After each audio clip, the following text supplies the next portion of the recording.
Hello, I'm Eric Snodgrass, Principal Atmospheric Scientist at Nutrient Ag Solutions, and I want to thank you for watching this weekly Ag Weather Update brought to you by the Farm Credit Associations of North Carolina. Well, looking back over the last 7 days, we can see that the dominant precipitation signal here across the southeast was from Hurricane Delta, a powerful hurricane that came up right through here and then eventually made its way over toward the Appalachian Mountains. Now, when we look at this particular setup, what I'd like to do is I want to take you back just to last week and show you the forecast I gave you for Delta. And what you've got here on the left is the GFS forecast, and on the right is the European model. And when you look at this, I want to make just another point as to why I favor the European model so much. You can see that in parts of South Carolina, right up here along the coast, the European model was really backing off on the precipitation totals, but really hammered what was coming over parts of the Appalachian Mountains, as well as this band right in through here. Now, why I stress those things is because if we take a zoomed in look at what actually happened, you start to see it. See the lower amounts here, look at the heavier amount there. It's just something that the GFS didn't pick up on. So just more evidence as to why I tend to favor showing you the output from that particular model. So you can see though across much of the state we received between 1 and 3+ inches of rainfall with the heaviest amounts back in the Appalachian Mountains here. So just amazing to see how much rainfall we did get out of the remnants of that powerful tropical cyclone that hit Louisiana. Now, when we look at what's coming here in the near term, I've got a forecast map in the background there that shows you this next system we're watching carefully. The National Hurricane Center, which is the image in the foreground here, gives us a 30% chance of development. But as it moves north of the Lesser Antilles, it does appear as though it'll encounter a bit of a higher wind shear regime, which could kind of hopefully tear this thing apart and not let it get any closer to the United States than what you see right here. One of the things I do want to be on the lookout for, though, as we look a little bit longer term, is what the MJO is doing. So the Madden-Julian oscillation, it has been sitting right over here in phase 3 and 4. And that, by the way, means a lot of the precipitation has been in this particular part of the world. It's moved over into phase 5 and is forecast to curl around very weakly into phase 6 and 7. Now, translation, what does that mean? In the near term, do you see these warmer colors sitting here? They're sitting right on top of us, right over the Caribbean, Gulf of Mexico, Western Atlantic, the Carolinas. And that means in the upper levels of the atmosphere, we do not have supportive conditions for deep tropical thunderstorm development. But let me take those drawings off there and show you that starting around the 19th through about the 26th, because the MJO is going to move, there's going to be this time period where that lessens. And what I mean by that is we could possibly get better upper level support right in this area. It's just another way of looking at it here for the development of tropical cyclones. Remember, this time of year, they typically form right off the coast in the Caribbean or in the Gulf of Mexico. That's the most favored region for development in the month of October. So I want to be watching the end of this month specifically for possible tropical cyclone development. Now, overnight last night, we did get some thunderstorms that came through this part of North Carolina, and you can see here just early this morning some flashes of lightning here as this went through. But the big story, I think, for much of the U.S. is going to be these big fronts that come sweeping through the midsection of the United States, and one of them just came through yesterday and through this area. Now, for perspective on all of this, I'd like to show you the last 30 days of precipitation with respect to normal. Remember, we did have Tropical Storm Beta that came up like this. Of course, we just watched Laura swing around and come up into this region here, and even this morning putting down some rain in parts of Virginia and the mid-Atlantic. And then, of course, we had Sally. You know, what's not included on this? Hurricane Laura, which also hit that same part of Louisiana, just for perspective. But if I get those drawings off of there, and by the way, we've had 10 named systems hit the United States this year, which is a record, we can see that across most of North Carolina, we're sitting between 125 and 200% of normal on precipitation. It's drier just in this corner here, and that's just one spot in the state where things are relatively drier. And it's also, there's a little tiny pocket down here that over the last month has been drier. Now, with that as the backdrop, I would like to show you the current 4-inch soil moisture percentile. And when you look at this, you can see that much of the state is between 90 and 100% on soil moisture, while when you come back across much of the midsection of the country, including the cotton belt, the wheat belt, the corn belt, that particular stretch is very, very dry in terms of the top soil moisture. So what do we have going on today? Well, just to our north, there's some very strong winds coming out of the east right into here. This is parts of Virginia, Delaware, that section of the mid-Atlantic. And you can see the effect of the front that's coming through. And by the way, there's some pretty dry air behind this. Tucked away under this high pressure center, we're expecting humidities to max out today at about 20%. So there's fire risk in that part of the country as well. But going from there, I had to do this just to show you something. I rewound the clock 1 year because this is what we were dealing with a year ago. Now, for you corn and soybean growers in North Carolina, just remember this with me. Last year, 2019, this was a massive winter storm running through the north central part of the United States, putting down 8 to 28 inches of snow. When it was all said and done, we ended up getting over 2 feet here in parts of North Dakota. But why I'm showing you this is because it really illustrates the difference between last year and this year. Take a look. September 2019. We were having very, very dry conditions in the southeast. And it was only because of a tropical system that we were not down here in the top 5 driest in the Carolinas. But look at how wet it was across the northern tier of the U.S. So a completely different pattern now for the same time period for 2020. So let's talk about that pattern. What I really want to illustrate to you is that we have both upstream and downstream blocking that's going to be setting up here very soon. So as I let this play forward, you're going to see the establishment of a deep trough that's going to be anchored somewhere right here in the midsection of North America. At times, systems will run around its edge, but with a ridge on the upstream side here in the Gulf of Alaska, and then this ridge on the downstream side in the North Atlantic, cutting up here into the Arctic. This negative NAO, that's what that's called, the negative North Atlantic Oscillation pattern, is something that if we saw this in the middle of winter, we'd be getting hammered with cold air and a lot of potential, at least, for ice and sleet and freezing rain and snow. But it's instead what ends up happening is that downstream blocks, I'm talking about this, see this high over low, keeps this deep trough just stuck right here for a while, right in the midsection of North America. And as I go all the way out to day 10, day 13, 14, 15, just keep going out here, it doesn't seem to want to move very much. So what do we end up getting out of that? Well, what I'm going to show you first is the next 5 days of precipitation. Yes, we're going to look at the timing. But once again, we want to do a bit of a model comparison. So we're going to look at the whole U.S., though, to get perspective on this. You see that across much of the state of North Carolina, we're looking at generally light amounts, 1/4 of an inch, upwards of 1/2 of an inch or so. Comparing this to the GFS model, you see a little bit drier for North Carolina, but overall, a very similar pattern. Again, European model, there's the GFS.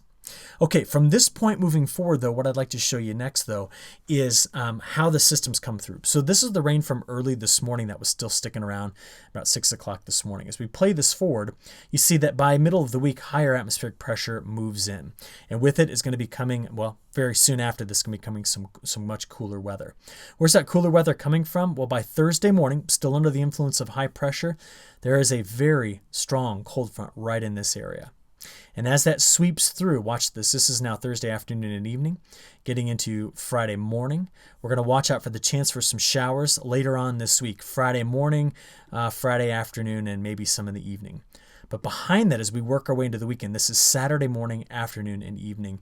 High pressure builds in, and with it, much, much cooler air as we work our way toward this weekend. So really, our only main chance at rainfall after today, because I'm going to let this play on out, is going to be into that time period of Friday throughout the day. Now, did you notice as I played this through the weekend and into Monday, there's some blue showing up here across the northern part of the United States. That's right, we've got enough cold air back there to be bringing in some snow. Now, I know this isn't snow for the Appalachian Mountains, it's not snow for North Carolina, but it's just something to show you that tucked away into that deep trough, our probability, which is what's shown here, of getting an inch of snow is relatively high in places here across the northern plains and the southern Canadian prairies. From there, let's get out to day 10. So GFS model is on the left, European is over here on the right. And there's one subtle difference. You see, the GFS is much more aggressive with this trough, and the European leaves it lingering. See the difference where I just kind of drew those lines? So the flow pattern does something a bit more like this in the European, and it does this in the GFS. Now, the subtleties here are important for week 2, because what you've got over here on the left is the GFS, which, remember, sweeps the trough through sooner, giving us another chance into early next week at getting some more precipitation. And that's why we see the wetter bias across North Carolina. But the European model, remember, it leaves the trough back farther and runs it up like that, which gives that same precipitation chance here. So again, the GFS has the trough there, the European has it back farther, and that's the difference in the week 2 precipitation pattern. So just think here, when you look at the differences between these two models, that the European has been better overall, so I would favor the image on the right. So that's a major point here. Let's talk temperatures. Today, high temperature, Raleigh, 70 degrees. That's what we're looking at, right in that general vicinity here. It's going to depend on how quickly we get those clouds out, though. As we play here from Monday into Tuesday, it's another mid-70s day throughout much of North Carolina. But as we play toward the end of this week, ready? Here's Wednesday. Watch the difference from Wednesday to Thursday in the midsection of the country. We're still having a beautiful week here in terms of our temperatures. But as we work from Thursday into Friday, and then Friday into Saturday, that cold weather sets in. And you can see here that highs for this coming Saturday are going to be struggling to get into the 60s here in the midsection of North Carolina. Going from there into Sunday, probably hit a high about 61 in Raleigh. So it's going to be a chilly go of it next weekend. Overnight lows, this is Friday. I just want to show you something. There is a pretty good chance that north of that line I just drew there, they're going to have a frost. But remember, you've got a little extra time before that cooler air gets here.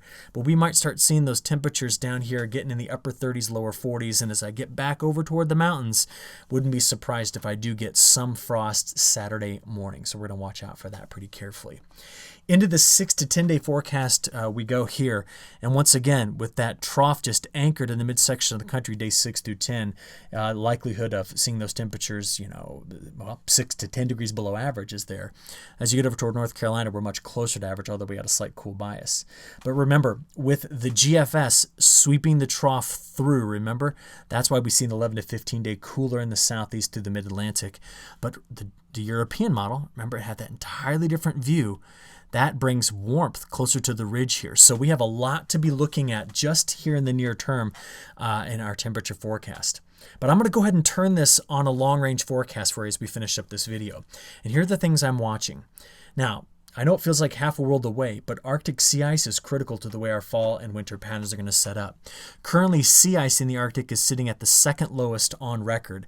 And what we all want to be watching is how quickly the sea ice fills in this area and what happens to the ocean temperatures here in what's called the Chukchi Sea, then getting down into the Bering Sea. Why we want to watch that is because ultimately what determines what happens with the Arctic Oscillation, or better known as the polar vortex later, will be the heat exchange in the Arctic between the troposphere and the stratosphere. From there, we're also going to watch parts of Eurasia. In September, Eurasia's snowfall amounts were way below average.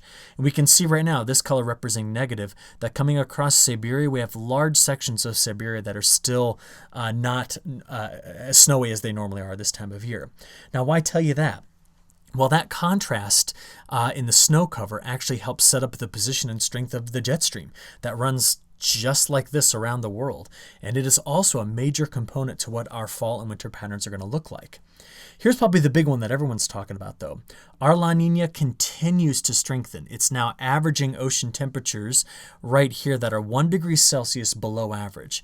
And I keep showing you these figures. They show trade winds. The trade winds are very strong, and what that means is we have good upwelling, a lot of cooler water replacing the cold water that's already on the surface. This La Nina will be here and continue to strengthen into the month of October, November, and even into December, which means it's going to be a major factor in our forecast moving forward. Seeing that, this is what the brand new long-range GFS model is showing. This is brand new, okay? So we're looking at the week 3 and week 4, and I'll tell you something, the European agrees with this. We're going to favor more heat west as we pull in through this late October, early November time period. I think that's going to be the name of it. The pattern's going to favor more split flow coming in like this and then gathering somewhere on this side and coming across the United States. So split flow in the western part of the United States. That means at times we could get some heavier precipitation, but overall, this is a drier pattern, and it's not one that's necessarily conducive to tropical cyclones making landfall along the East Coast. That doesn't mean it can't happen, but it's just not the best because of the high wind shear we tend to get when this pattern comes together over across the eastern part of the U.S. But let's take this out longer term. By the time we get past fall and into winter, I would like to show you what the latest long-range models are calling for. You see, the ECMWF by midwinter wants to put a big ridge south of the Aleutian Islands, dig a trough into the northwest, and have it run along the northern border of the U.S., splitting again here once we get into the North Atlantic. Now, this will also favor the development of a strong subtropical jet stream that will race like this. What we are all going to be watching will be, does this trough really establish itself here and the ridge there? Because if you move these features downstream at all, it sets up an entirely different flow pattern for us. As it stands, we would have a warmer winter than normal if this particular pattern follows La Nina and does what it's going to do here. It would also be drier. See that? You'd have your more favored storm track going through the Ohio River Valley and also cutting into the Pacific Northwest. But please remember, these sub-seasonal factors are huge. Right here is what we're going to watch. The Arctic Oscillation, that's basically the polar vortex and its strength. If it's weak, we're in for a world of hurt in terms of a lot of cold. The North Atlantic Oscillation, remember, when it's negative, we tend to get those backdoor cold fronts. We tend to get the sleet, freezing rain that we can find right there along the Appalachian Mountains due to cold air damming. And remember, the EPO tells us what the North Pacific's going to do, which is often where this pattern sets up. So we're going to watch all of those features carefully as we move forward. Now, one thing I would like to point out to you, I know this is looking like a complicated graph, but in the background, we're looking at the North Atlantic Oscillation going back to 1950. You know, since 2010 and 11, we have favored more often than not winters that had, like we had in 2012, positive North Atlantic Oscillation. 2013 was the same, 14 was the same, 15, 16, 17, 18, 19 was in transition, but from 18 to 19 was in transition, but from 19 to 20, it went back positive, which means when I look back over the last decade, we had more winters with positive North Atlantic oscillations than we did negative. I think this year might be different. We're going to watch right here to see if this comes down with time. There's no way of forecasting it just yet, but it's some indicators, some early season indicators may point toward that, okay? From there, I want to talk briefly about South America. Right now, we're a very, very slow planting pace, sitting about 3%. We should normally be sitting in parts of Brazil with soybeans better than about 15%. So it's behind, and they're waiting on the rains to return, especially in the northern growing areas.